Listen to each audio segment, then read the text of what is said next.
Boschi a Natale, quella che le Proloco definiscono una magia, è tornata in un weekend fatto di una quarantina di escursioni organizzate da Lupi in tutto il Veneto, di cui ben 15 nella sola provincia di Belluno. Spieghiamo il senso di questo camminare dei boschi che avete promosso come Proloco?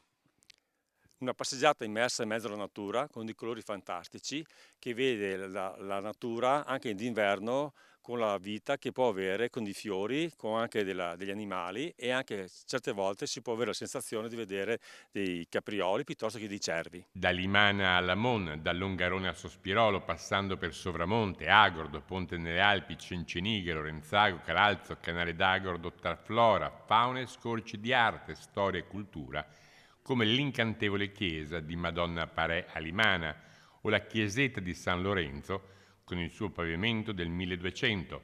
Questo il senso dell'iniziativa. Innanzitutto di portare gente all'esterno per pubblicizzare quelli che sono il nostro territorio in un ambiente sano, bello, e pubblicizzare anche non solo la parte ambientale ma anche quella, chiamiamola così, culturale. Infatti faremo un giro chiesette e altri posti che sono stati creati apposta proprio per rendere più appetibile, più piacevole venire in quel di Sospirolo. Quanto è diverso camminare in questa stagione rispetto all'estate?